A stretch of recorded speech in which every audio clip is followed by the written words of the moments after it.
puerta.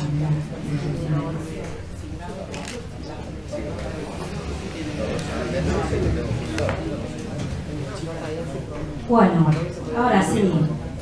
Buenas noches a todos. Mi nombre es Silvia Travaini y representando en esta oportunidad al Centro René Descartes, les quiero dar la bienvenida a esta celebración del 50 aniversario de la primera edición de Nanina, novela de Germán García. Disfrutaremos, además, de la presencia de nuestros invitados, el escritor y periodista Juan José Becerra, acá al lado mío, y el del abogado y novelista Roberto Garris, y por supuesto, músico también. Eso es lindo, eso es lindo. Y por supuesto, de la presencia de aquel joven escritor, por entonces, Germán Leopoldo García.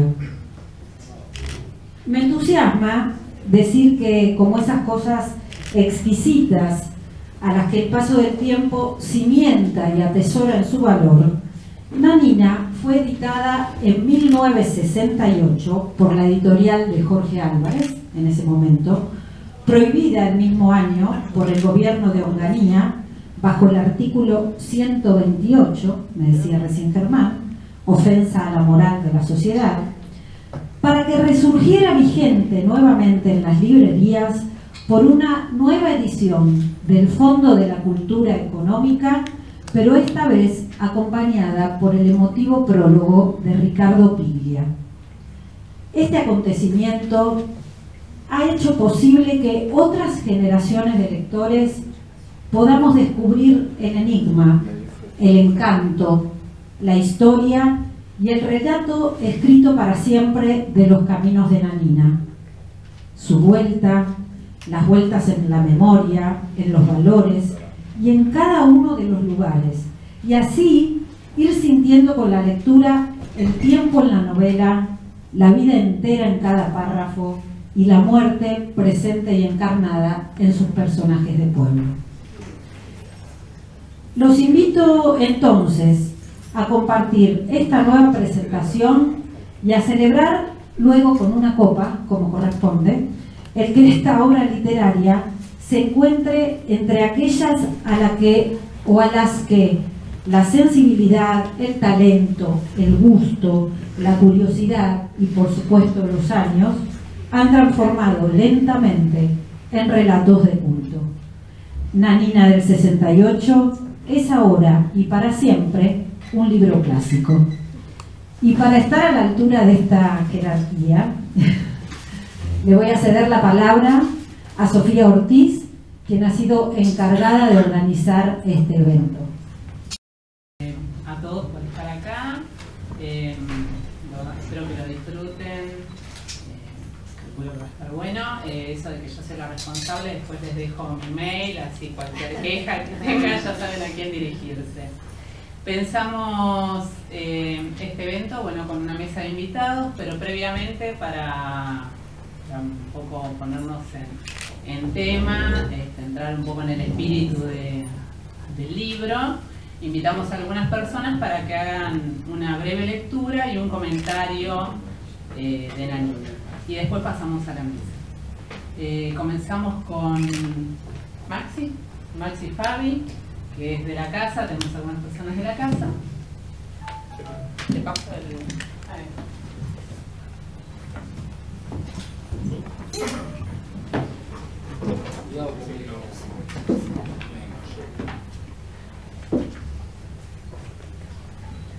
¿Qué tal? Buenas tardes. Bueno, muchas gracias Sofía por la invitación, gracias Germán. Voy a leer un fragmento muy corto. Empieza así. Oír el ruido de rotas cadenas. Esta parte del himno la cantaba con fuerzas porque creía que se refería a mi padre, que trabajaba en un taller donde había máquinas, fierros y cadenas. Una vez le comenté a mi padre que lo veía él cortando una cadena cuando cantaba el himno. ¿Qué decís?, preguntó mi padre. Digo que te veo cortando una cadena en la parte en que gritamos, oído el ruido de rotas cadenas, grité cerca de él. Mi padre se molestó. Dijo que no, que él era oficial ajustador, que solamente hacía trabajos de precisión con máquinas, que eso de cortar cadenas era asunto de peones y que además ahora había máquinas especiales, eléctricas, que cortaban las cadenas, los fierros, lo que fuese. Después me dijo, si seguís pensando disparates, te vas a volver de la cabeza. Hizo tornillo con el dedo cerca de su oreja. No dije ni ay y me fui a cazar pájaros. No cacé nada. Bueno, elegí ese fragmento porque quería compartir un poco con ustedes el tipo de felicidad que yo encuentro en Nanina, en la lectura de Nanina, que me parece un poco la felicidad de algunos recuerdos, que no siempre es la alegría, y que de alguna manera, por alguna razón, me venía a la mente la felicidad también de la escena final de una obra que en principio parece no tener nada que ver, Cyrano de Bergerac, de Edmond Rostand, la escena final, especialmente cuando Cyrano blande su espada contra el vacío, contra la nada, ¿no? Y dice, ¿no? Je me bats, je me bats, je me bats. Y pensaba en eso, me acordaba de ayer en la clase de Germán, alguien mencionó el saber en fracaso y Germán nos recordó que él no es un sabio, y bueno, sin embargo, a mí Nanina se me sigue apareciendo siempre como una forma de la sabiduría. Así que bueno, eso quería comentarles y compartirles. Gracias.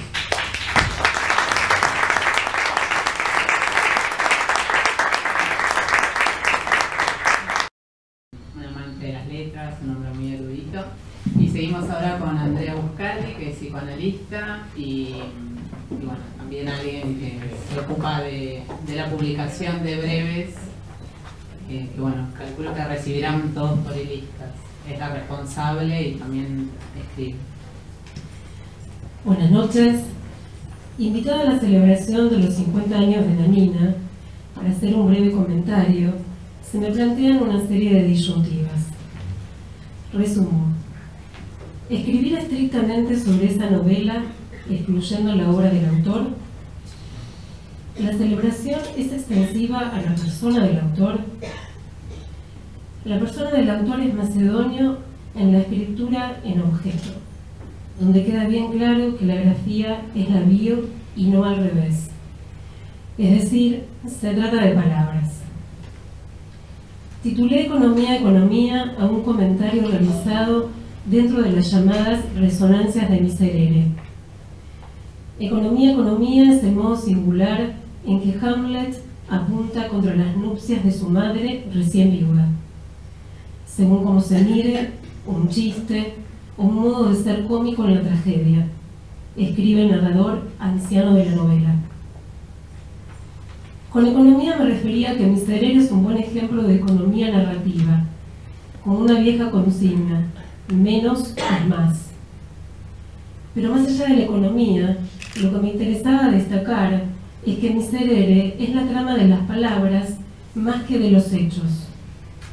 Mejor dicho, los hechos son las palabras. Se podría decir que en Miserere el qué es el cómo, el ritmo más que los temas. Eso se ve muy bien en sus personajes, que son como hablan, un tono, una retórica, sin apelar a causas históricas, morales o psicológicas. En Miserere, las palabras no son la moneda gastada de Mallarmé, que pasa de mano en mano en silencio. Están puestas bajo la propia lupa por sobre el sentido común. Amplificadas, resuenan como el lenguaje de la infancia, a su munala. Y en su sobredeterminación significante, crean nuevos núcleos de sentido. Así, Soster, el amigo alemán del coronel, es el nombre del herpes conocido como culebrilla, latente en el propio organismo, como el acecho. En el prólogo, la última edición de Nanina, Piglia señala una ruptura con cierto modelo de perfección ligado a la elipsis y la discreción. En ese sentido, Nanina es lo opuesto a Miserere. Nanina es un derroche de narrativa. Sin embargo, ya por entonces, décadas, se le puede atribuir a Nanina un tratamiento del lenguaje idéntico al señalado. El narrador muchacho, hijo de mecánico el mismo, tiene delirios de poeta. Pero poeta, más que un atributo del ser, es una palabra amuleto. Poeta es antónimo de destino. Un destino que no es ni Dios ni oráculo.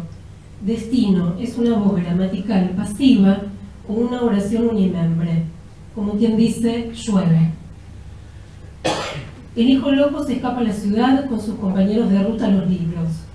El tren simboliza un pasaje, un rito de iniciación, el comienzo de la llamada vida adulta y el fin de la infancia.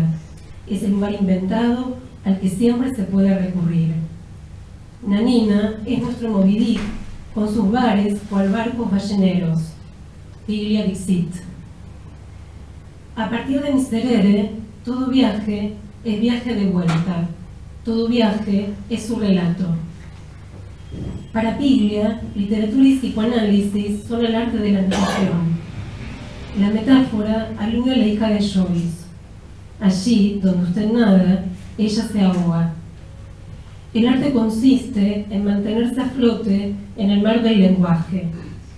El muchacho narrador de Nanina se prepara para la milonga con pilcha prestada. En la milonga hay mujeres y el muchacho las desea en abstracto y les teme en concreto. Habla con otro para darse manija y no arrugar. La descripción es de un lirismo desopilante. Caminábamos sobre la red del lenguaje. Hombres como barcos navegan hacia la pesca de minas. En sus cursos, Germán García insiste en diferenciar la trama del discurso de lo que él llama lenguaje congelado, como la moneda gastada de Mallarmé. Función y campo de la palabra. La función es la palabra, el campo es el lenguaje. Hay que permanecer a nivel del alfabeto, nos dicen. Es decir, no hay más allá de las palabras, ni detrás ni fondo. Este breve comentario lleva por título Yo estoy en las palabras. Se lo debo a Germán García, son exactamente sus palabras. También pensé en ponerle el narrador, que curiosamente o no, resuena en narrador. En nadador, estoy resfriada. También pensé en ponerle el nadador, que curiosamente o no, resuena en narrador. En fin, un breve comentario con 3 títulos. Para finalizar, les dejo un consejo del muchacho narrador de Nanina, opuesto a frase sobrecito de azúcar. Hacer lo que más le repugna a los viejos y a la gente que aún no le repugna.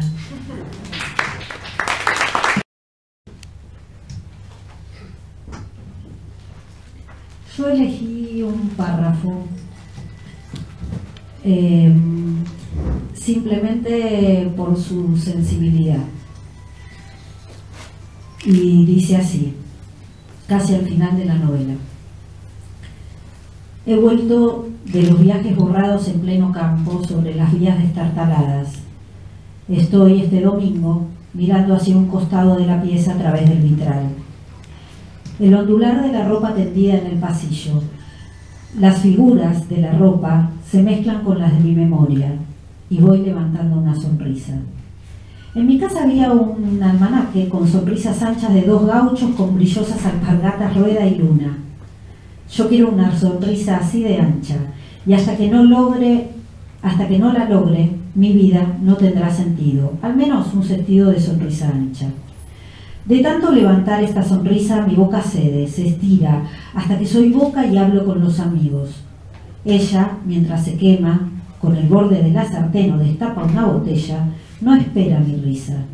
Toda mi vida se me ocurrió pensar, estará marcada por Nora. Y esto con sonrisa o sin ella, con pasado o sin él, siendo o no siendo boca. Y porque ella no espera, desespero. Desesperamos de esa sonrisa mía que es inútil esperar. De esa sonrisa de ella que no vendrá por mucho tiempo. Nanina está muerta para siempre en nuestros actos. Sus ojos se deshacen en los míos y su pelo esponjoso es barrido por mi máquina de afeitar. Su piel, su sangre seca se hacen polvo en el aire y el viento sacude los recuerdos en regiones remotas por donde ya nadie volverá a pasar. Ya pasó, quedó atrás, y bien podría incorporarme al ejército meticuloso de los sin memoria. Pero ella viajó a Junín y estoy solo. Cuando estoy solo no puedo olvidarme de la memoria, y cuando me acuerdo lo que guarda, vuelve sobre mí en sus abanicos envolventes, en figuras y formas, en sonidos y colores que me arrancan de este presente débil y discontinuo, y me sumergen poco a poco, paso a paso, a ser el que era, el que no olvida.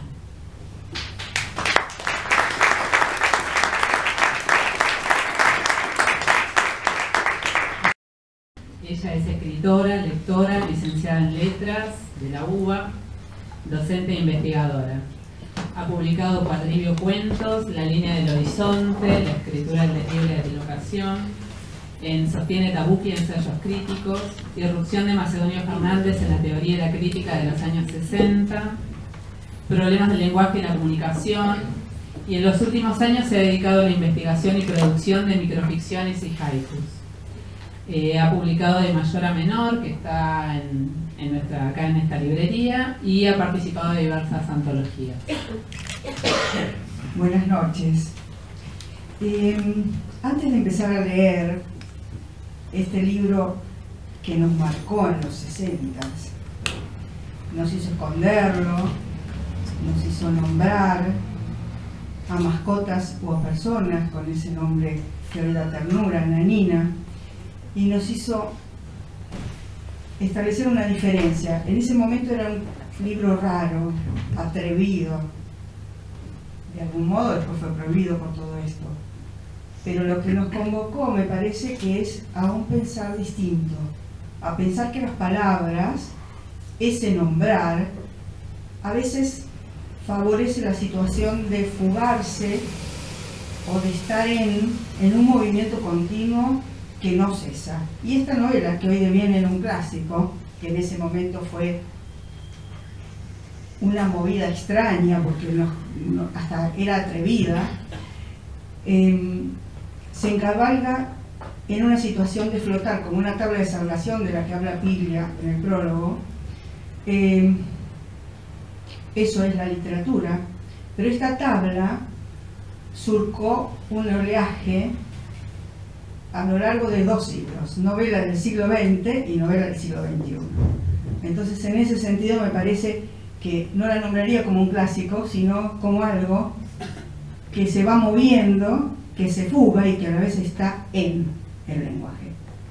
Bueno, y ahora voy a leer un pequeño párrafo porque me encontré hoy otra vez con este ejemplar. Desde la puerta de la casa caminamos. Corrimos casi hasta ningún lado. Nora lloraba, quizá para acompañarme. Estaba bien confundiendo viejas que pasaban y almaceneros que no pasaban nunca. Un llanto como libertad contra la risa que dibujaba en el rostro. Qué manera de reírnos de la ciudad y el mundo. Caminamos abrazados o apretados debajo de las nubes. Eran nuestras lágrimas y nuestra sal. Charlábamos en una plaza. Hoy se vino abajo, y la libertad vacía es el aire de la noche y es el cuerpo de ambos tendido sobre el mundo en tiempo limitado y para siempre. Hablamos del servicio militar, de los meses que faltan para que me incorporen. ¿Por qué no tendré un cáncer? Corremos de la plaza a la casa y vamos aplastando la calle, tropezando con tarros, latas viejas, doblando las esquinas con las lágrimas secas, debajo de los focos, empapados de la noche, como si corriéramos por el fondo del mar. Ya no hay nada que decir, y nos acariciamos y besamos hasta que es necesario separarse. Un hijo, ¿eh? Un embarazo de 3 meses no es un hijo. Nos despedimos en la puerta de la casa de la tía, que es donde ella vive, desde que se escapó de su casa y tuvo que volver. Regreso hacia mi casa silbando, con las manos en los bolsillos. Nunca pensé en los dolores de Nora. ¿Qué piensa de esto y de lo otro? No sé. No, yo no soy. Son los otros también. Y yo, siempre yo. Está asustada y mira, pero no soy yo quien tendrá la solución. 2 días después llegaré a la casa y estará reposando en la cama. Así me lo dirá la tía. Ya pasó. No fui yo quien no hizo nada. Ella, la tía, se encargó, y que por favor no la moleste, que tiene que descansar. Vuelvo hacia mi casa. Ocurrió y me he quedado afuera. 2 días después le propongo que escapemos de una vez. Preparo todo para que sea así, y la voy a buscar después de comer para que tomemos juntos un colectivo, el colectivo de las 14:30. Cuando llamo se abre la puerta y me reciben con un golpe en la cara. Retrocedo y resbalo en el mosaico. Luego es otro golpe, patadas en las costillas. Veo la figura del padre de Nora, que intenta arrastrarme hacia adentro de la casa. Me defiendo. Luego otros golpes en las costillas, en los brazos. Uno fuerte en el estómago. Su abuelo interviene. Yo puedo levantarme. Y cuando camino hacia la calle, el abuelo dice: váyase de aquí. Y me da él, por su hijo, una última patada. El dolor y la humillación bajo el sol de una siesta juninense, donde ya no hay nanina, ni lagartijas, ni el calor de la siesta de la infancia. Comprendo que ya estoy crecido, comprendo que ya no se puede hacer nada impunemente, y trato de llegar a la esquina para doblar y descansar sin que me vean. Me tiro contra la pared y llega nuevamente el padre. No viene a pegarme, viene a decirme que si lo denuncio a la policía me mata. Digo que no soy hombre de policía. Hombre de porquería sos, me dice, pedazo de mierda, y me amaga. Estoy dolorido más por los golpes. Mi madre y mi hermana me ponen hielo en las costillas. Nos reíamos de mi estupidez. Estoy bien, soy un hombre libre. Volveré a Buenos Aires, conseguiré trabajo y luego ella viajará sola. Cuando tengamos más de 22 años nos casaremos si queremos. Y si no, no nos casaremos nada. Ya está decidido. Ya no tengo nada que hacer. La experiencia mía como lectora en aquel momento, ¿no? Nanina fue un hombre que nos servía para insultar, para la ternura y para decirle a otras mujeres en ese momento, tanto mascotas como perras, cuando no nos gustaba su proceder. Esto era muy fuerte, Germán, hablando de nombrar. Y de Junín. Y la presencia de Roberto Garri, que es también abogado y escritor. Bueno, esto lo presentamos. Bueno, no sé quién quiere empezar. Eso, como ustedes quieran. Bueno, buenas noches. Muchas gracias a Germán por la invitación, a Sofía. Bueno, el año pasado le presenté Miserere a Germán y escribí, pero esta vez me impuse el principio de la divagación porque no me considero un lector normal de Nanina, más bien soy una víctima. Hace un par de meses tuve que sacrificar a la gata que vivía en mi casa, una gata blanca. Ustedes conocen más o menos la actitud de los veterinarios que se dedican a la eutanasia, son como discípulos de Mengele. Me obligó a quedarme ahí con él y colaborar con la misión.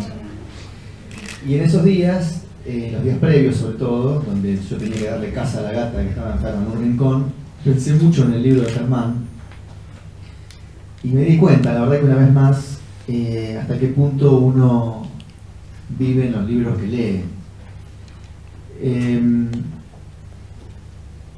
Digo que soy una víctima en el mejor sentido de ese libro porque me parece que no es lo mismo haberlo leído en un lugar por afuera de la geografía en la que sucede. Lo primero que pensé cuando lo leí muy joven, bajo el rumor familiar de que era un libro prohibido y que un escritor era más o menos como un terrorista, lo primero que vi fue eso, digamos, que mi geografía podía ser una literatura, ¿no? Por lo menos en sus aspectos más reconocibles, al margen de las traducciones que hicimos o hacen o hicieron los juninenses cuando leyeron el libro. Pero bueno, yo vivía a una cuadra de la Plaza Mansilla, entonces sabía perfectamente cuál era el núcleo que centrifugaba todas esas historias. Pero lo que más me impresionó en ese momento fue algo que se podría resumir en una pregunta, y que es el tema de Nanina, ¿no? Así que este desastre es una familia. Este sistema lleno de fugas, explosiones, violencia,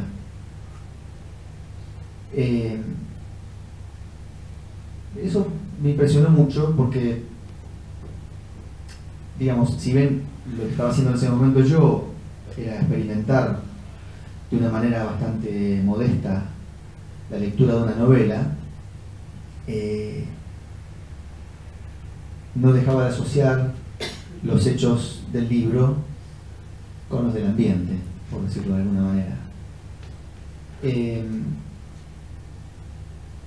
Pues el impacto fue obviamente tan extraordinario que yo en ese momento, no sé qué edad tendría, 17, 18 años, y dije, bueno, yo quiero ser terrorista. Quiero que se hable de mí como se habla de Germán, sin nombrarlo. Que se hable de un escritor como si fuese un problema. Y eso la verdad que se inscribió en mí a tal punto que ojalá se dijese de mí alguna vez que soy un problema. Me parece que ese sería una especie de premio consuelo a tantas horas, hombre, desperdiciadas frente a instrumentos de escritura. Pero esto, digamos, es el impacto sentimental del libro, que es lo más importante para mí en este caso. Y después está, digamos, lo otro. Si uno se pone a pensar en los campos de la literatura y estuviese obligado a dividirlos de una manera drástica, yo diría que hay dos campos, el de los novelistas afectivos y el de los novelistas analíticos. Y yo creo que esta novela a mí me impresionó mucho en el momento que la leí y me sigue impresionando hoy, porque trabaja un género como la autobiografía, tomando esta palabra obviamente con pinzas y mucho más en esta esquina, de un modo exclusivamente afectivo. Es decir, yo pienso mucho cuando pienso en este libro en la literatura que podemos llamar juvenilista, no sé, en Cortázar, en Bolaño, pero ellos tienen una manera de acceder a su propia experiencia que está como demasiado trabajada, me parece a mí. Está como trabajada por el filtro del análisis. Digo análisis en un sentido muy amplio, ¿no? Y a mí realmente lo que me pareció extraordinario de Nanina es ese tipo de autobiografía. La autobiografía reciente, la relación inmediata con la memoria, donde experiencia y memoria es más o menos lo mismo. Son como dos frecuencias que, si uno las piensa en términos de literatura, una está por un lado y otra por el otro, pero que en este caso están combinadas en una hibridez que para mí no tiene mucho antecedente, ni siquiera pensando en literaturas juveniles. Después hay otra cuestión que es, para mi modo de ver las cosas, como el lector que soy o que fui en ese momento, que es como una lección invisible, no está escrita en ningún lado, está escrita en toda la novela, que es que hay que narrar para adelante, ¿no? Es decir, yo lo que veía en esa voz, que es una voz muy extraña, porque es una voz de comedia en medio de un drama, lo que veía era esa voluntad de avanzar. Y esa voluntad de avanzar en la memoria para dejar la experiencia atrás. En ese sentido, digamos, es como antiprustiana la novela, antiprustiana, perdón, quiero decir. Y después hay otra cosa que tiene que ver con el naturalismo de la literatura, que es que efectivamente la memoria funciona así, a los saltos. Digamos, porque yo veo que el libro está como alejado de la experiencia de lo que podemos llamar hacer memoria, que es una cuestión que tiene que ver más con la labor mental de ir al lugar de que uno ya salió. Esto me parece que es otra cosa, tiene como un discurrir surrealista, aunque no lo parezca, ¿no? Porque se supone que es una novela naturalista. Pero me parece que el impulso, que la pulsión que la empuja hacia adelante es la de la máquina surrealista, que consiste en decir para que las cosas queden atrás de lo que se está contando. Al menos estas son mis impresiones como lector víctima de esa novela extraordinaria, que es una de las novelas que más quiero. O sea, yo sé que suena un poco sentimental, pero para un lector de mi edad decir que una de sus primeras novelas, una de las primeras novelas que leyó, es una todavía de las que más quiere, al menos para mí tiene un sentido. Esta exposición tiene la función de ocultar, me parece, una de las mejores novelas que leí últimamente. Se llama El espectáculo del tiempo, punto tal que yo, mi cerebro, se la dediqué a promoción de Serra, diciéndole por el espectáculo del tiempo. A mí me pareció un título extraordinario. Si uno se da cuenta de lo que es el espectáculo del tiempo, todo lo demás está ahí adentro. Es cuestión de darse cuenta. La defensa. Buenas noches. En esta mesa donde Junín está sobre representado, yo vengo a traer las malas noticias. No soy de Junín, es la primera mala noticia, y voy a cortar con tanta dulzura.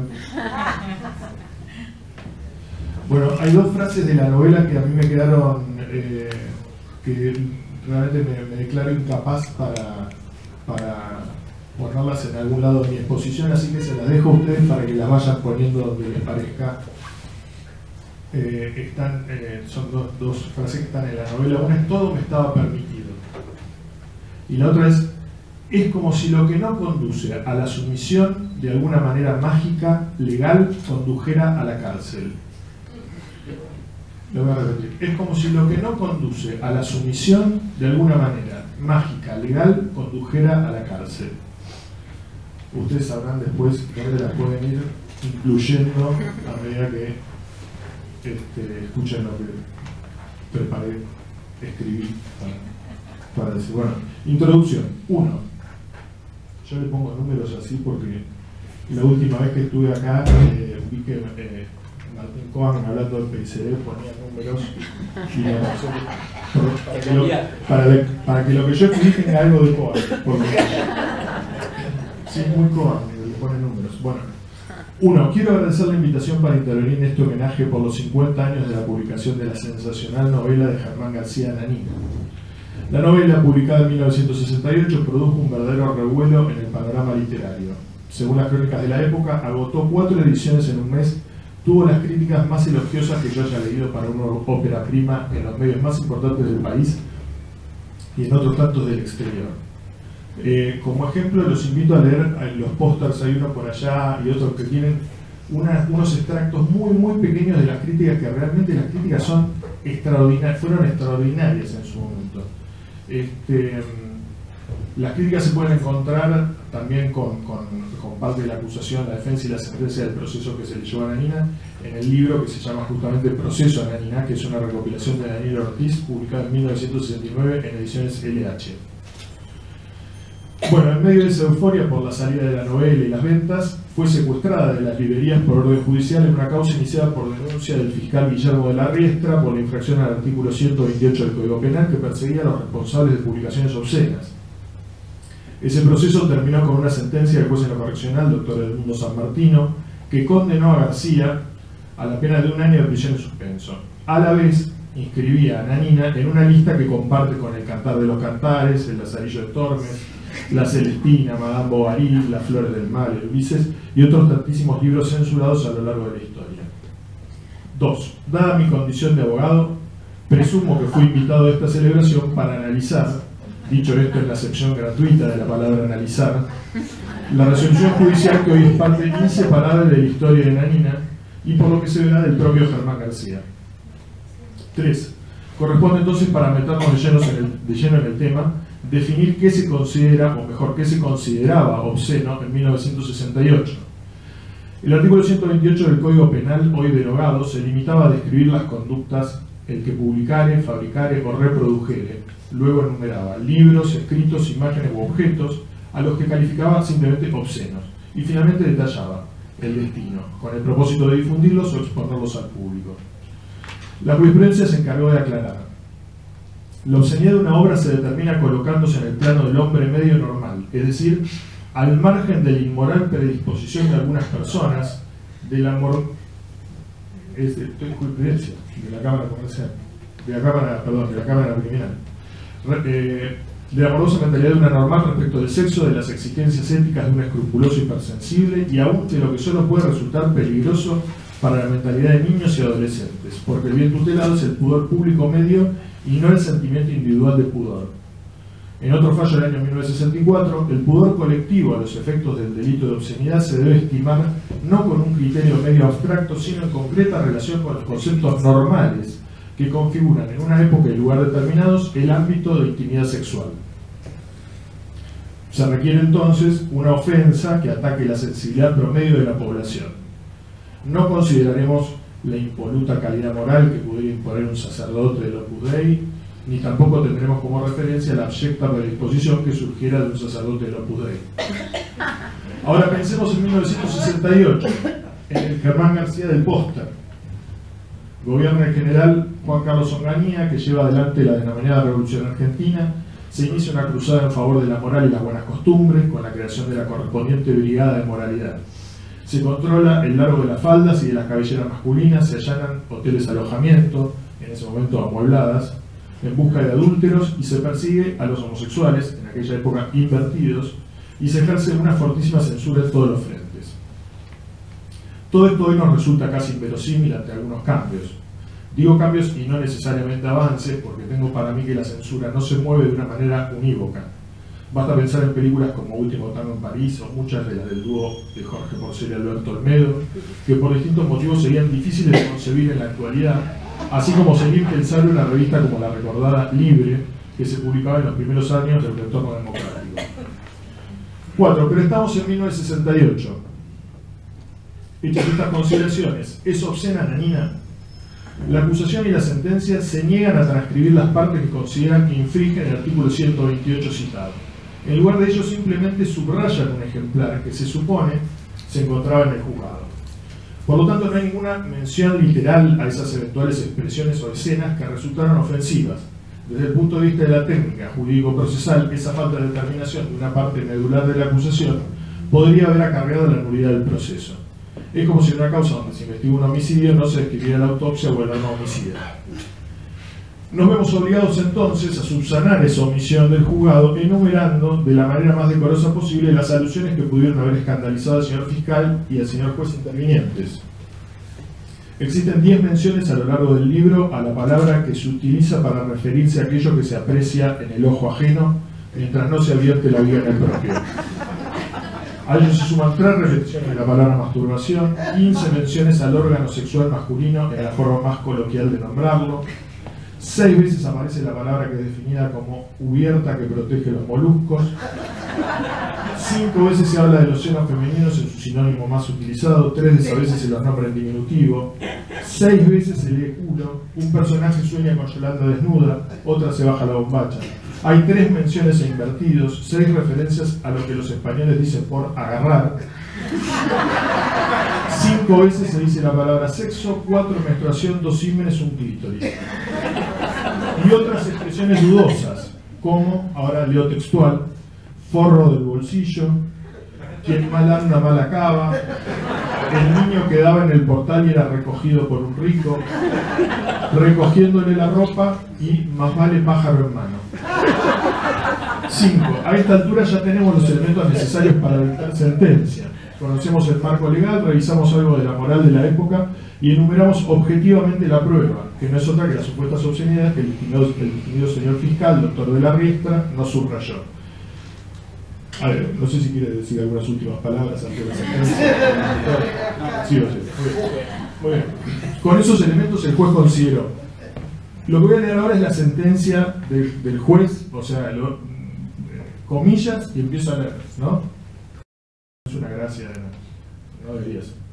No debe confundirse la literatura que abreva en las fuentes del erotismo o de la sensualidad con realismo, pero con arte y dignidad en la expresión y las imágenes, con la literatura colindante con la más repugnante pornografía, que echa mano de vocablos que se pretenden populares, pero que no son usuales en el lenguaje del pueblo, sino en la jerga de los lupanares o en el vocabulario procaz de minúsculos grupos de inadaptados sociales.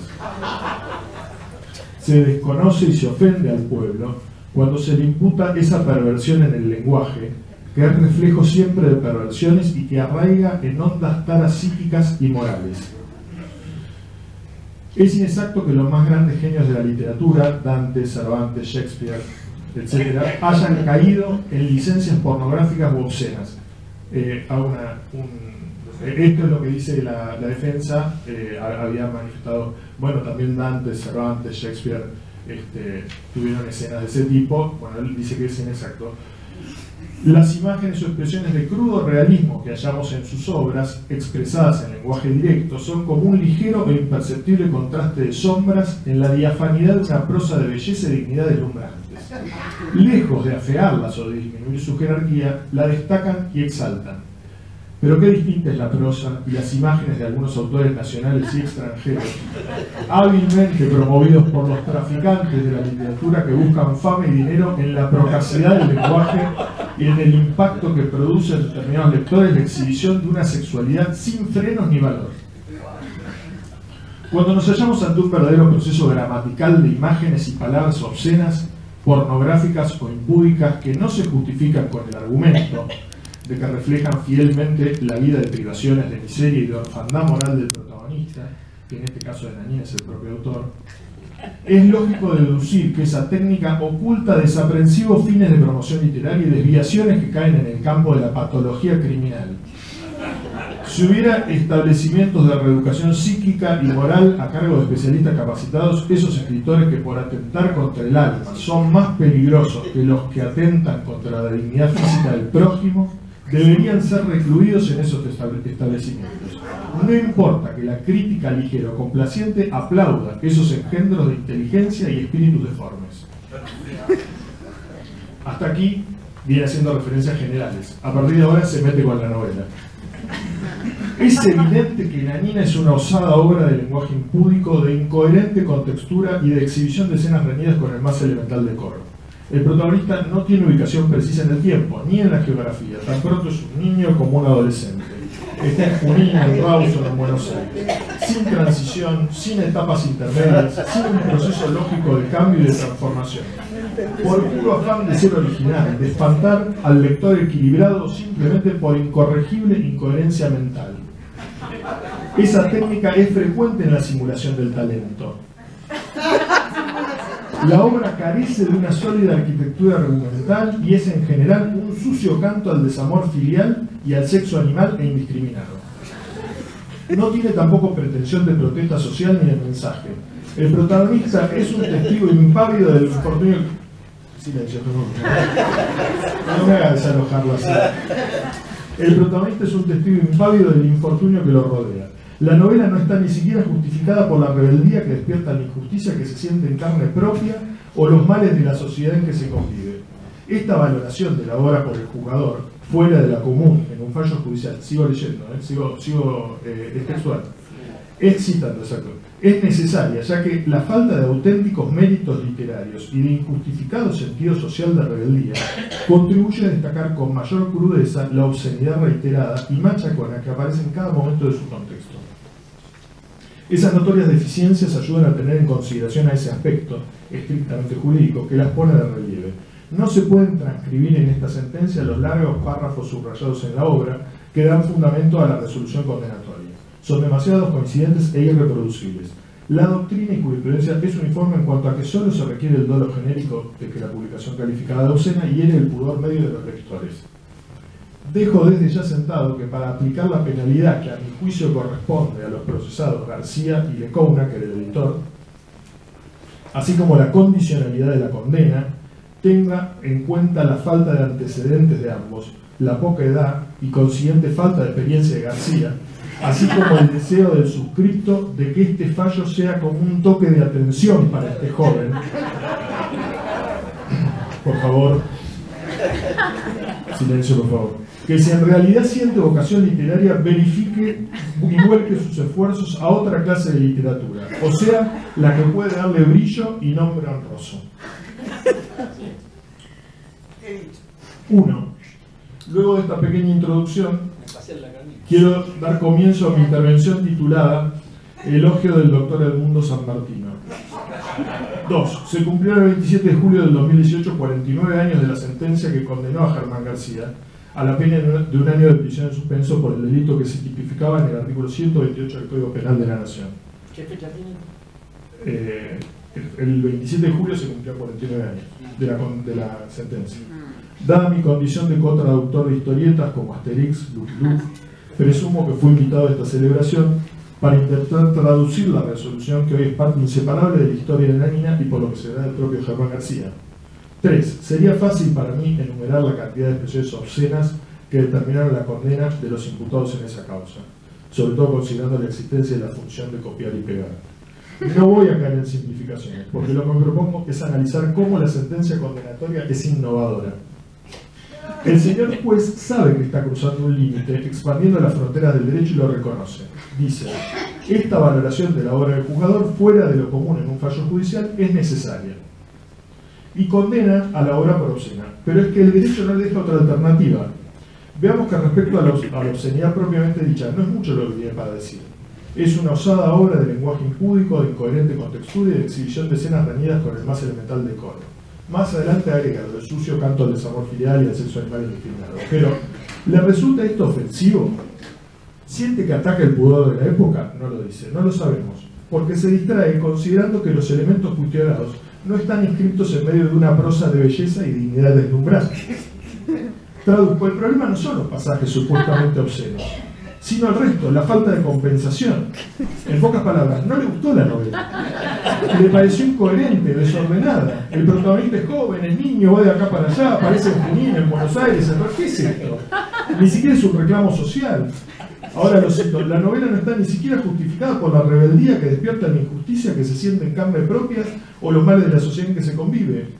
Retomo, al final no es ni para reírse ni para llorar. El doctor San Martino ha leído la novela, eso es innegable, y está indignado, lo han hecho perder el tiempo. Ya no le importa que sea o no obscena, no se agrave por una mala palabra más o menos, pero solamente dispone de la posibilidad de retirarla de circulación si la declara obscena.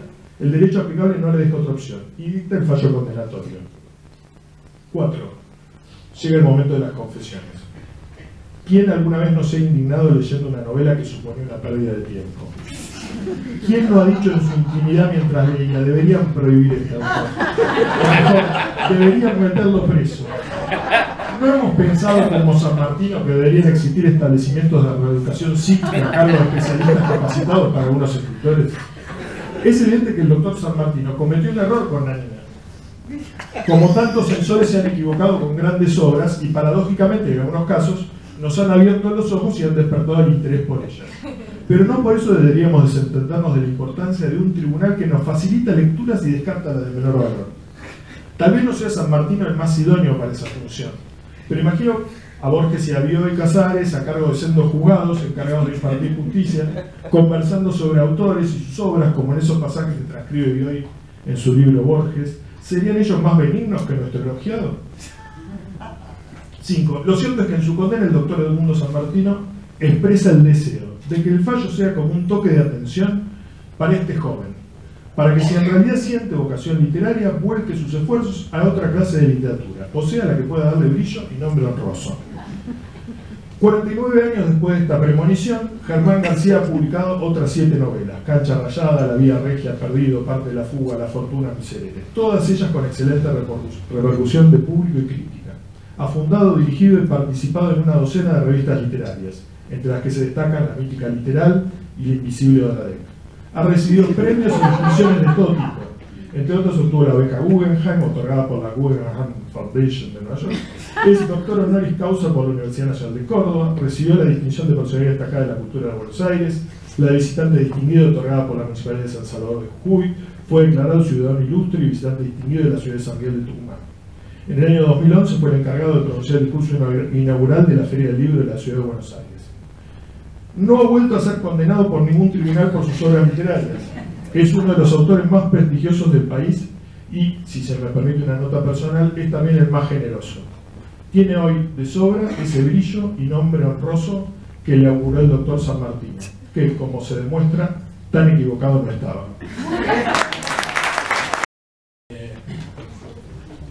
¿Qué decir?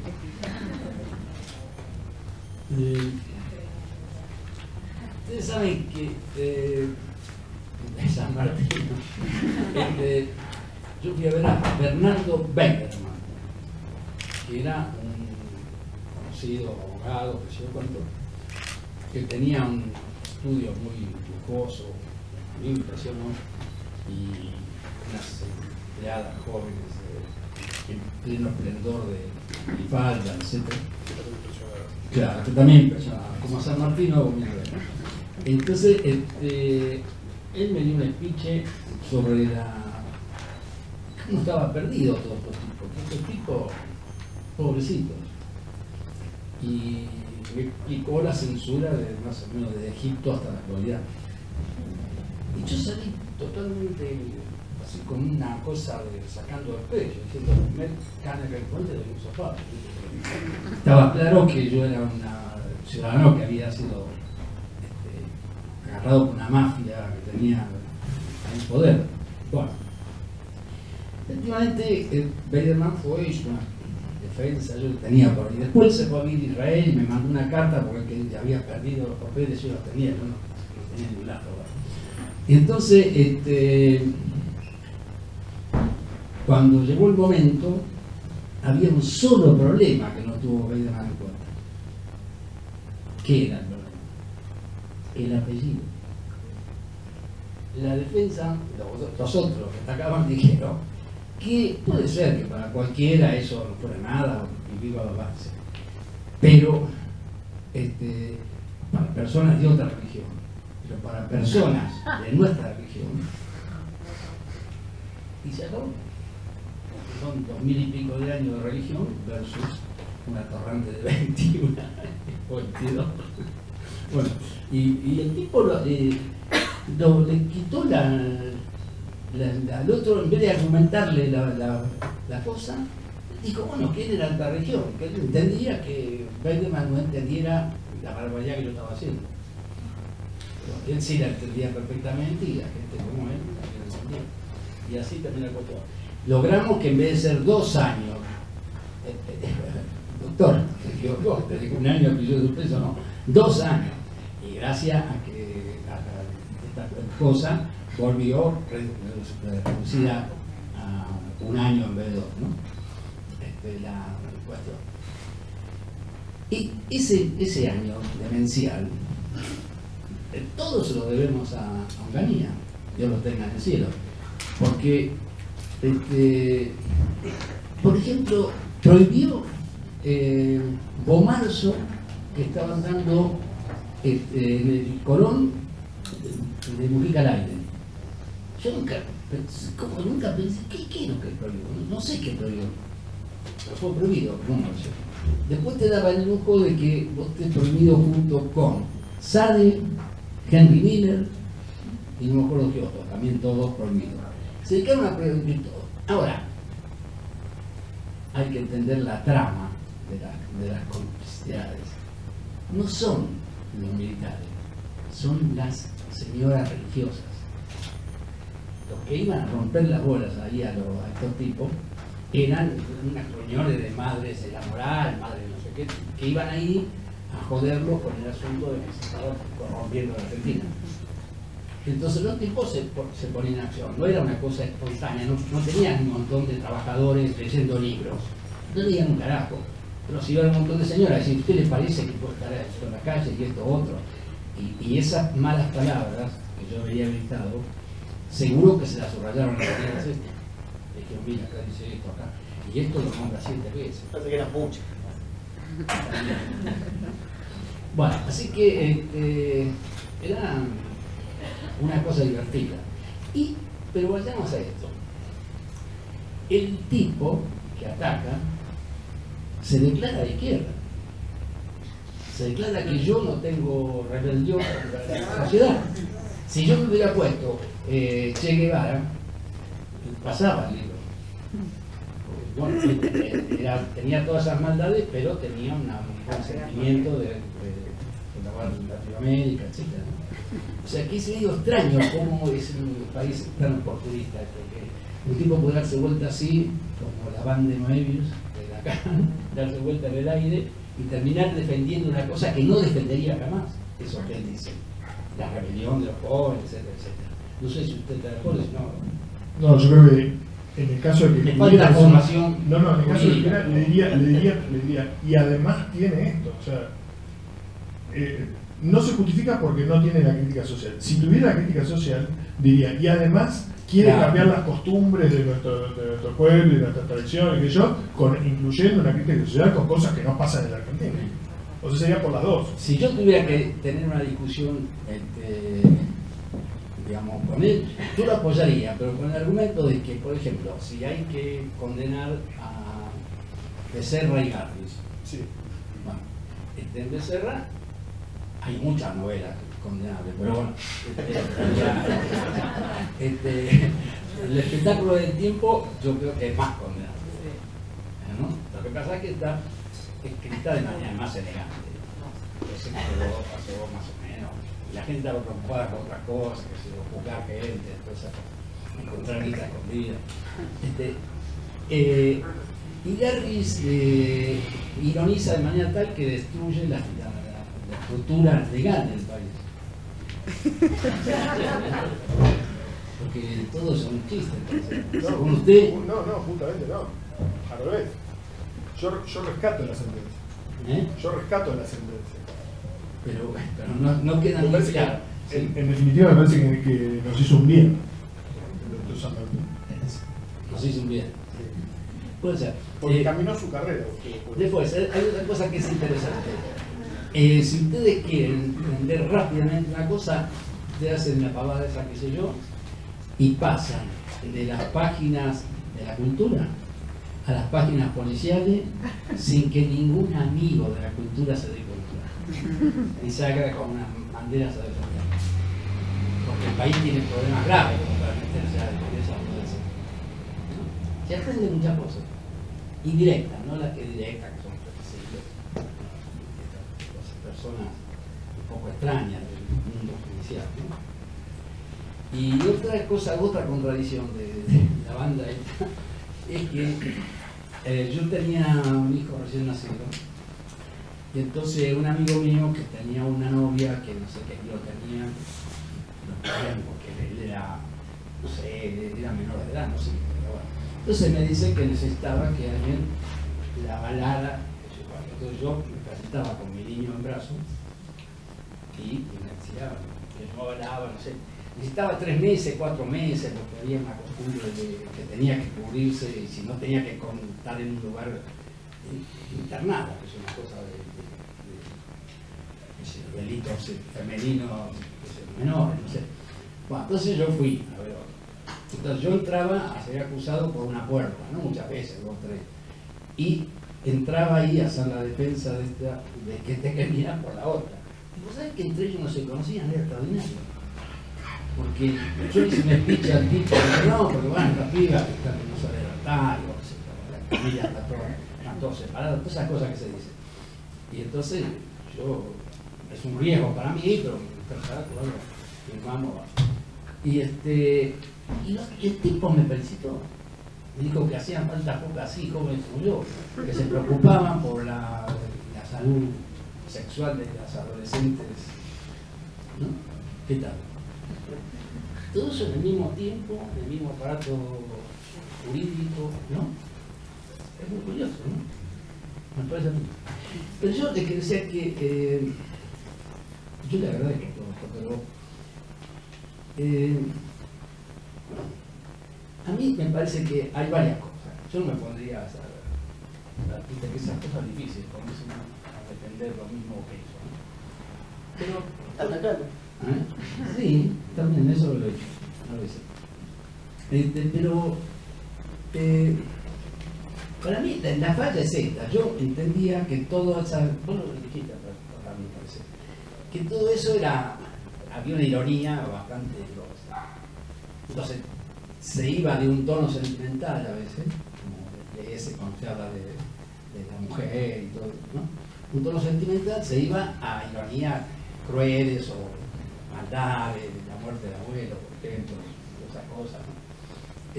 Pero que nadie veía eso, no sé, digamos, quiero decir, no que no veía, qué sé yo, la gente, ¿no?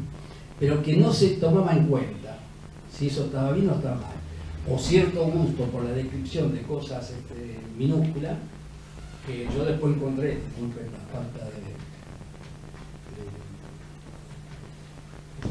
me había para poner al lado de alguien, ¿no?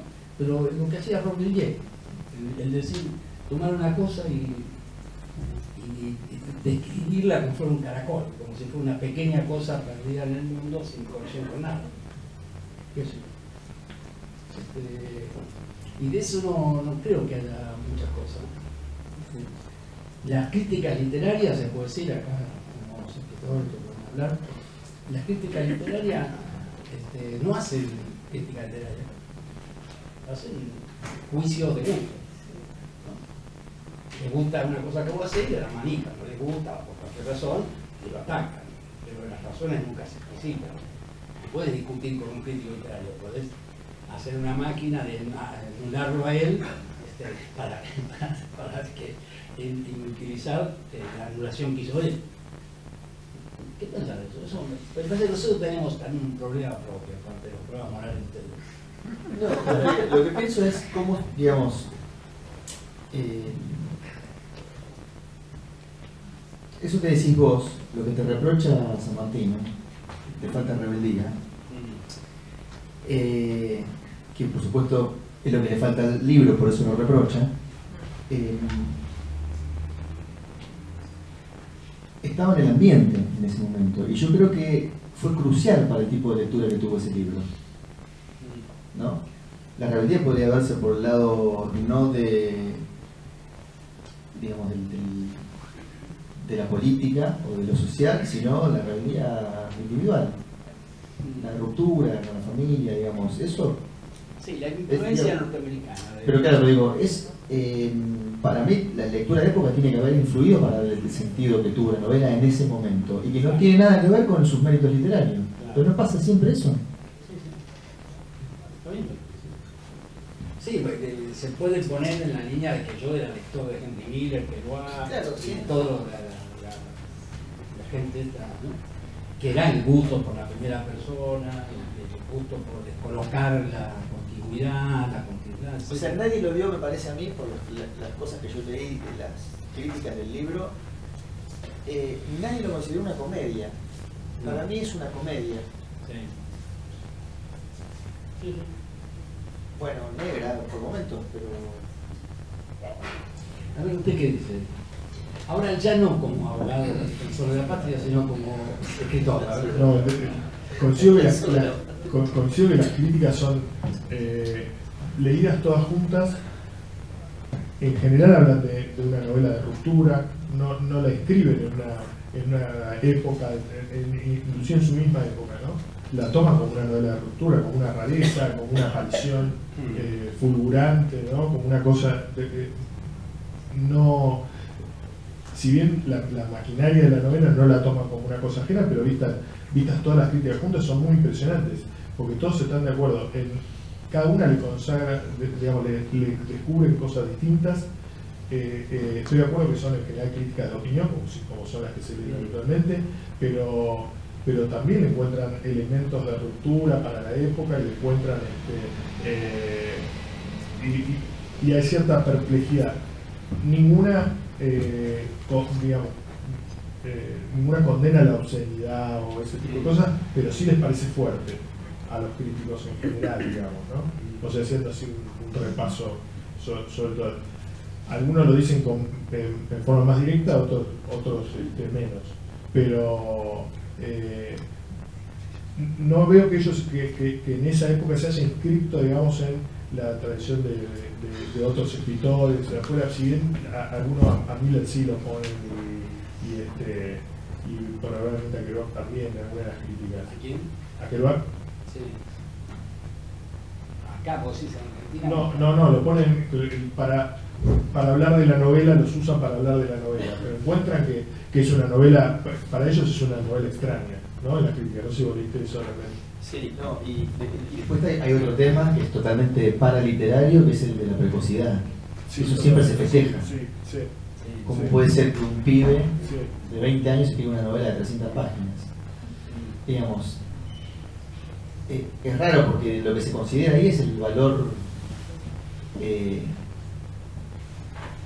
la producción, digamos, en el sentido casi industrial. Acá tenemos una persona joven que no solo tiene una experiencia, sino que tiene también la fortaleza mental y hasta física para escribir una novela larga acerca de una vida corta. Eso, digamos, para mí impresionó porque el mercado también lee al revés. ¿Qué valor tendría eso? Y la capacidad de reflexión a la vez que la inmediatez con la adolescencia, porque vos en la novela todo el tiempo estás viendo una frescura del recuerdo de la adolescencia. Es lo que vos decías antes de los momentos, ¿no? Que es una novela que está pasando todo el tiempo, ¿no?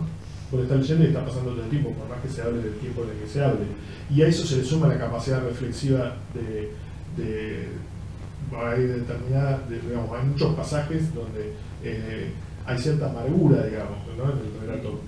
Yo coincido que puede ser leída como una comedia, pero en general es el narrador tiene pasajes amargos también, cuando ve su vida, cuando ve el contexto y lo que le espera también, ¿no?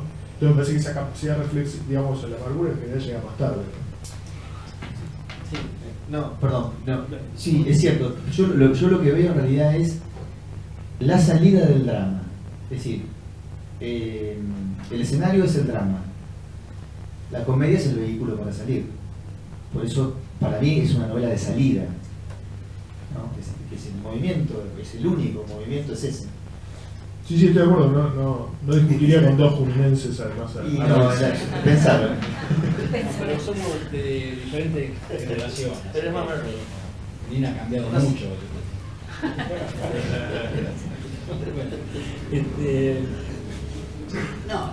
Otra cosa que molestaba era la manera, el desparpajo con que yo podía hablar de Kant, de Hegel o de Memoria de una princesa rusa.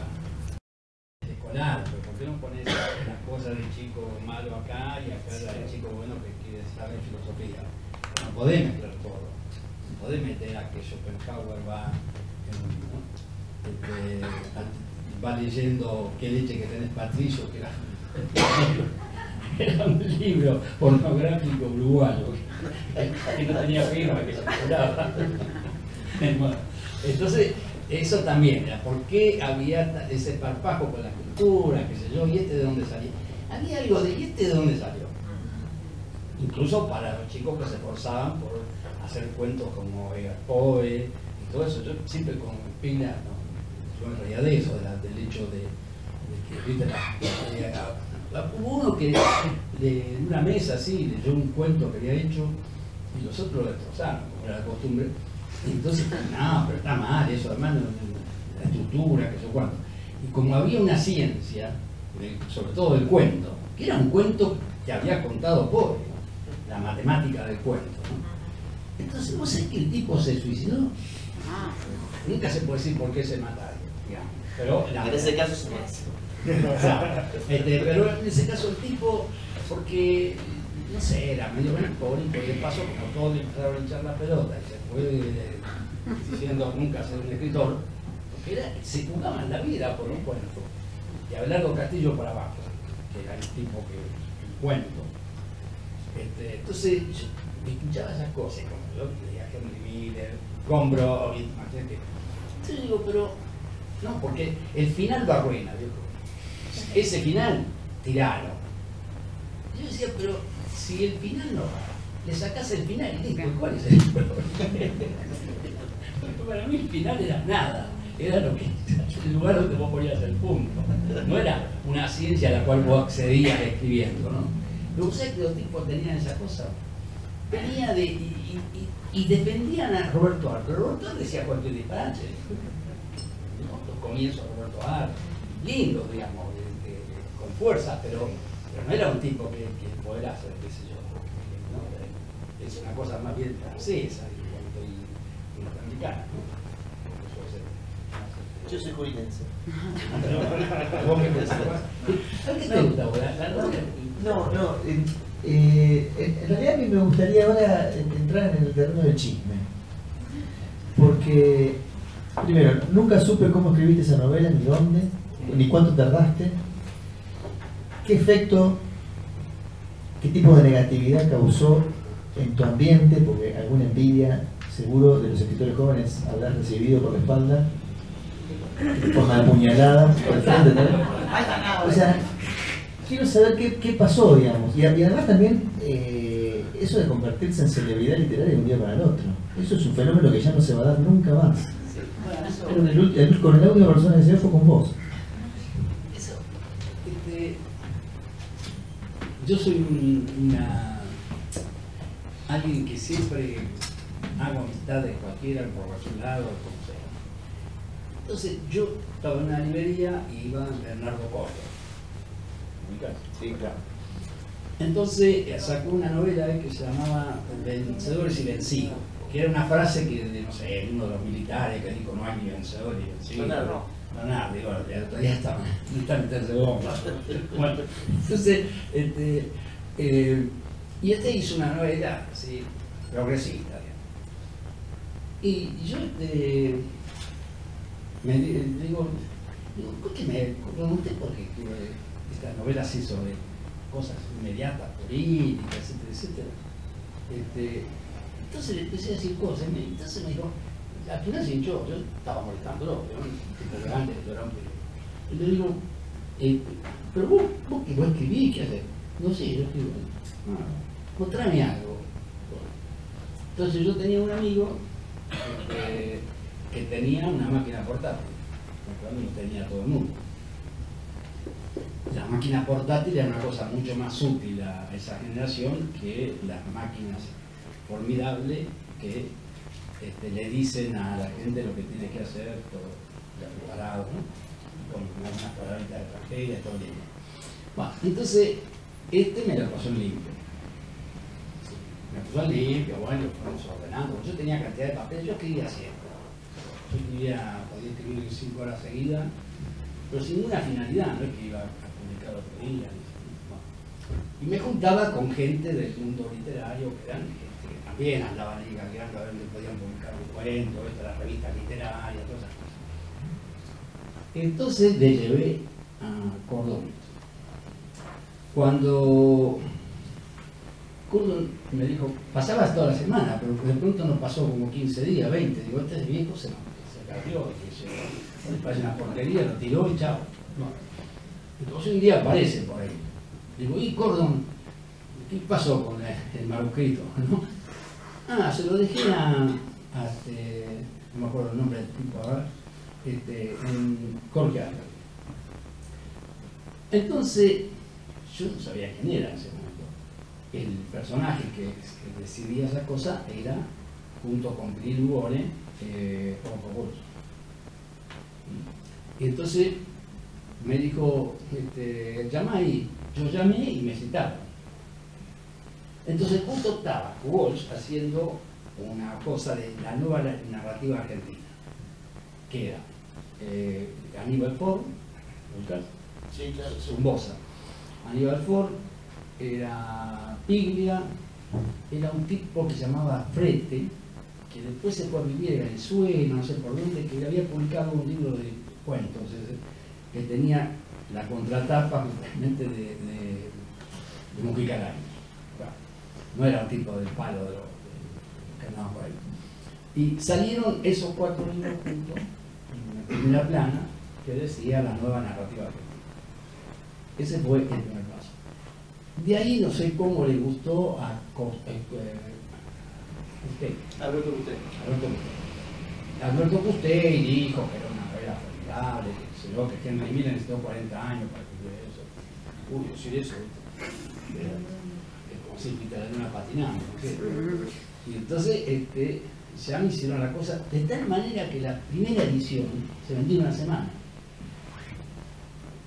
Empezaron a vender un lunes y el otro lunes empezaron a hacer otra edición para... y bueno, y la cosa funcionaba.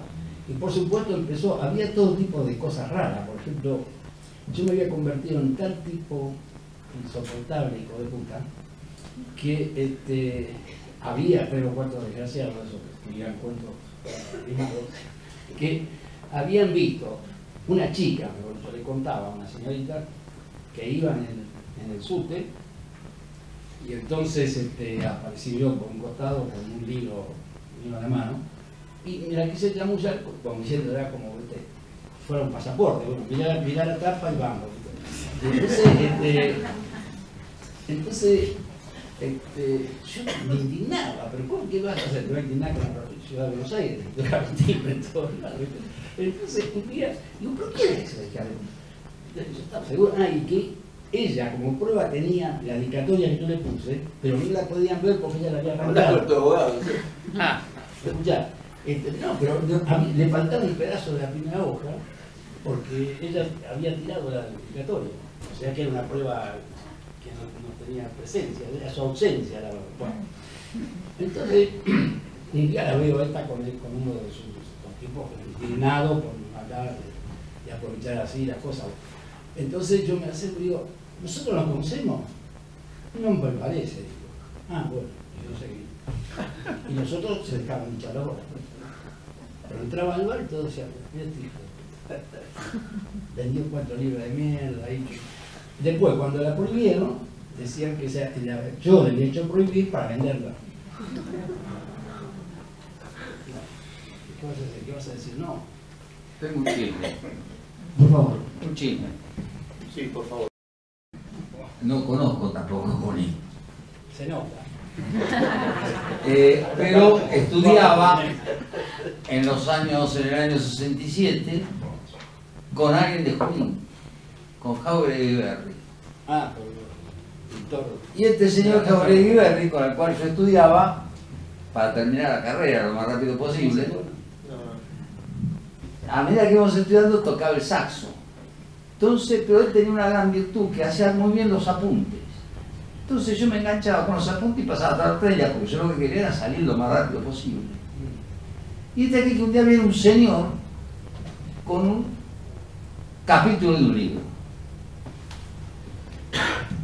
Y el señor nos da mate y factura, evidentemente, como se hace en la calle corriente, viene y dice, toma, léelo. Y le da un capítulo. ¿A quién? A Jauregui Berry. Y desde aquí que yo también empecé a leer el capítulo. ¿Y de qué se trataba? De Nanina. Germán venía ahí, nos encontramos porque seguramente iban a tomar mate o se conocían mucho, no sé qué, y yo leía, o sea que tuve la oportunidad de saber cómo se iba haciendo ese libro, hasta que salió, bueno, después la historia mía con Germán es larguísima. A Gardel le pasó lo mismo, pero con una guitarra.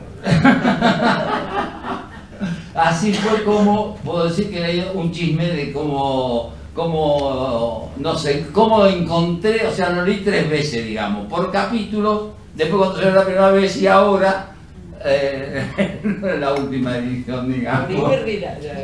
Los viejos le habían comprado un departamentito en Corrientes, claro, llegando al 2100, sí, una galería. ¿Vale? Exactamente. Y yo a veces iba allá, podía charlar, escuchar música. Tenía muchos discos de música. Exactamente, porque desde entonces traía, y ahí teníamos la oportunidad de leer cosas que él escribía sobre Nanina, y así yo encontré a Nanina antes de ser publicado. Esta era una historieta que un chisme de los que os pedí. Vos naciste así, para ir allá. Ni siquiera dedicarse a la literatura. eso que decimos de que pasaste de las páginas literarias a las páginas policiales. Eso le dice Germán, digamos, para convertirse en una celebridad hay que cambiar de sección de diario. Proliferó por las revistas de actualidad. Yo tengo una primera plana de esos años donde mandaron un corresponsal de la revista Junín, estuvo como 3 o 4 días, hizo una nota de 4 páginas y el tipo lo que hacía era buscar rastros tuyos, vos ya no estabas ahí. Y por supuesto, en Junín, una cosa que a la gente le gusta hacer es hablar. Entonces todos te conocían, todos habían tenido... Una foto de mi vieja pusieron. Mi vieja se hacía la heroica, decía que si nos tenemos que ir de acá, nos vamos.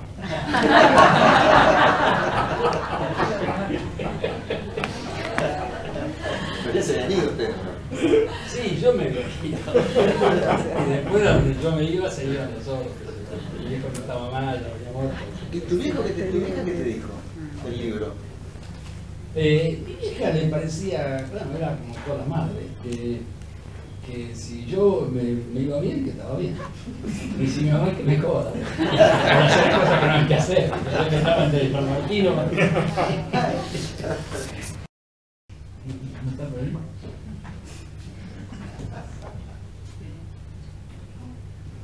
¿Yo tengo que decir algo? Sí. Bueno. No, yo de lo que me quieras. gustaría es escuchar algún párrafo de la novela.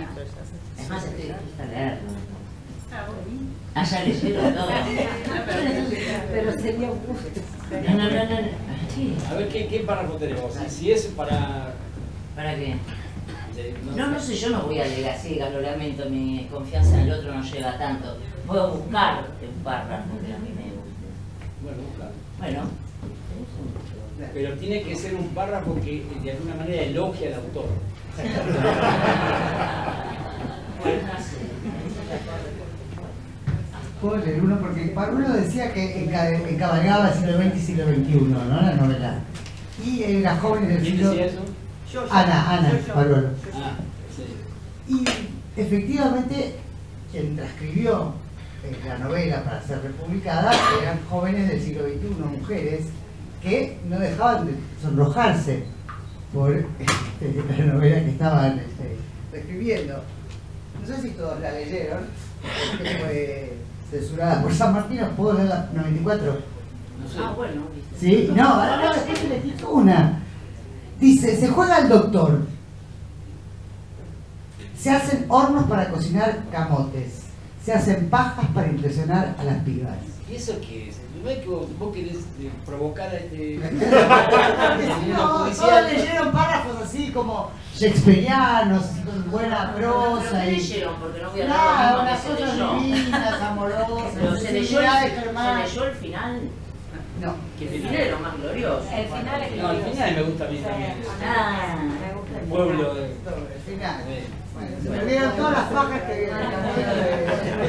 pero necesito sentar, ¿no? Porque palabras llega y ya es como mucho, ¿no? El hijo pueblo.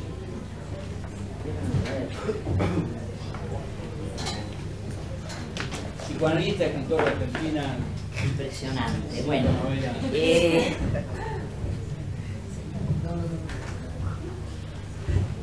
A ver. bueno, también alguien tendría que hacer alusión a la maldición de Nanina, no solo a la bendición de Nanina. Porque por lo que siempre escucho, ha sido un fenómeno tan contundente que ha sido como difícil de superar, ¿no? Para que tenés que crear ese mito, inventar algo, si no se puede hacer. Bueno, voy a esto.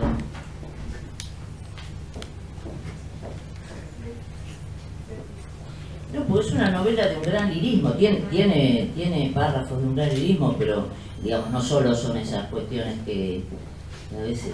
También lo del pueblo y todo eso no es lo que más me gusta, porque hay muchas palabras que como que está un poquito de modelo. Basta, sí, tenés que bancarte la ambivalencia. Ahora voy mirando las cruces, los cementerios, las iglesias, las monjitas de negro, las pirámides en los libros, la cara de Napoleón, de Belgrano, y también caras de muertos desconocidos en los diarios, y además puertas viejas, cuadros enmohecidos, letrinas históricas. Siento asco y me veo muerto y sepultado, como se dice, y no puedo soportar el peso de mi cuerpo, el de mis zapatos, en la calle, en la variedad de gente, por el centro, en esos domingos que no terminan cuando uno extiende los brazos, echándose hacia atrás, sentado y pensando que ya no es necesario escribir una línea más. Ya está por hoy, pienso, y el domingo continúa. La ropa sobre la cama, desde el pantalón a la camisa, pasando por medias y calzoncillos. Antes fue la bicicleta sin guardabarros y el trabajo, ahora un trabajo sin bicicleta, siempre señalado por el dinero. Atrás veía las fotos marrones y amarillentas y ese pasado era la lucha por el dinero. Da lo mismo decir la lucha por la vida. Y nadie había logrado dominarlo. Esos parientes que sonrían en las plazas con la gorra en la mano, un saco rayado, esos de pantalones anchos y zapatos de tacos altos, esos rígidos frente a sus propias imágenes, habían perdido. Cuentan historias de hombres que atraparon a ese animal dinero y luego se volvieron terribles ellos mismos, terribles de la fuerza que da cazar semejante animal. Para otros la luna, el mar o las tormentas, indominable. Para otros la noche, el terror, desconocidos. Para otros una tentación, la cola del diablo, el ojo de la serpiente, la venganza de Dios. Muertos, sepultados en sus fotos. Mis abuelos juntando maíz, mi tío disparando de un lado a otro, Antonio, el padre. Bajo los autos ajenos, con la grasa hasta la cabeza, Blanca, la madre, eso lo veo yo, sacudiendo el polvo que siempre vuelve, el polvo de la vida diaria, mil y una, alguien quería chisme, bueno, mil y una formas de preparar la trampa, un mundo circular, como el crecimiento de los yuyos y el grito de los pájaros, desde el primer peso hasta este trabajo que no me alcanza para los 30 días del mes. Mis actos fueron creados, definidos y liquidados con relación al dinero. Yo quería tener una palangana llena de monedas de oro como la del tío Patilludo para poder convivir alguna vez con la esencia del terror. Pero eso no me sería dado, ni yo lo lograría. Entonces, una moneda brillante corona negativamente mis actos. A mí me gusta porque como me atacaban por falta de compromiso con la sociedad. Comunidad de horarios y precios. Yo hice una apología del pueblo argentino. Es lo que viene a continuación de donde yo dejé. Que dice fotos, libretas de almacén, recuerdos, nosotros, mis viejos, pueblo, gran solidario pueblo, pueblo poblado de pobladores del pueblo, pueblo pueblero de Junín, pueblo despoblado de la Argentina, pueblo del mundo, pueblo universal, la patria del pueblo, todo eso con mayúscula. La patria del pueblo pide la dignidad perdida y los bastiones sagrados de su dura jornada, siempre con la voluntad del pueblo voluntarioso. Escuchábamos su discurso, pero sabíamos que esas eran cosas que ellos decían para pasar su fiesta. Y si bien pertenecíamos al pueblo de la patria, en particular seguíamos corriendo el animal dinero con la certeza de que no era siguiendo, ahora aquí tantos discursos, porque es contra el discurso, no era siguiendo discursos y sus consejos como se lo cazaban. Ellos tenían su dinero por la cola, en verdad jamás creíamos demasiado en esas cosas. Ellos decían que estaba mal decir no te metas, y nosotros, preparando la trampa para el terrible, nos preguntábamos perplejos, ¿meternos en qué? En eso, por favor. Mi madre pueblo discutía el significado de la vida cuando nosotros, sus hijos pueblo, nos atrevíamos para sentir el vértigo a negar a Dios. Mi madre pueblo decía que sin Dios nunca hubiéramos empezado la vida. Y mi padre pueblo interrumpía diciendo que ya estaba empezada y que la cosa era como seguir, cómo gastar la guita sin morir trabajando. Fuimos un pueblo pobladísimo de pueblo, de pueblerinas, de preocupaciones que nos poblan. Fuimos un pueblo pobladísimo de pueblerinas, preocupaciones que nos poblaban de ganas de mandar al diablo tanto pueblo. Nosotros, hijos pueblos, chupábamos naranjas en la siesta, buscando lagartijas. Y los vecinos pueblos descansaban del trabajo de la mañana para continuarlo por la tarde. Y la moneda universal se eclipsaba cuando ya parecía que estaba en nuestras manos. Vuelta a la trampa, a buscar al animal por el camino del trabajo. Vivíamos en un barrio tan pobre que ni uno hubo jamás que se ganara la lotería. Yo me olvidé porque me risa, no era que pobre gente. Vivíamos en un barrio tan pobre que ni uno hubo jamás que ganara la lotería, ni mucha plata en la quiniela, ni que tuviera demasiadas horas extra, que como se sabe se pagan doble. Peleo por monedas, tengo enemigos monetarios. Mis cómplices ven en mí el mal de pedir sin límite, un mal que les hace tambalear las cosas que ellos juntan durante un tiempo para sobrevivir ese mismo tiempo. Es a partir de esta historia forzada, dentro de una vida no elegida, que haré mi historia grabando los himnos como los enamorados graban su único y supuesto corazón sobre los árboles. Su corazón de dos es el de otros, y pasan allí, arrastrando sus patas, múltiples de una manera orgánica. Los sábados por la noche, al salir del cine, forman un animal pesado y discordante, juntos y solos, mientras la moneda brilla suspendida en el cielo, con más fuerza que nunca. Veo las patas múltiples de los otros y es como si hubiera corrido por las constelaciones hasta invertir lo que no se podía invertir. Ahora ese corazón de dos grabado en los árboles del mundo no me pertenece, tampoco lo deseo. Han fallado las trampas y el animal furioso se venga de nosotros, siempre tan invisible, tan voraz, tan brillante, siempre creando disparate, despojando de todo, vaciando hasta el final estos domingos. 18 de agosto de 1967, Antonio, mi padre, se murió. El C me lo corrigieron toda la gente que leyó esto y yo decía, Heidegger dice el C, es la palabra que no tiene enunciación. Y hace páginas sobre el C. Pero ellos creían que yo lo decía de popalachero que era. Mi viejo se murió. Ahí termina.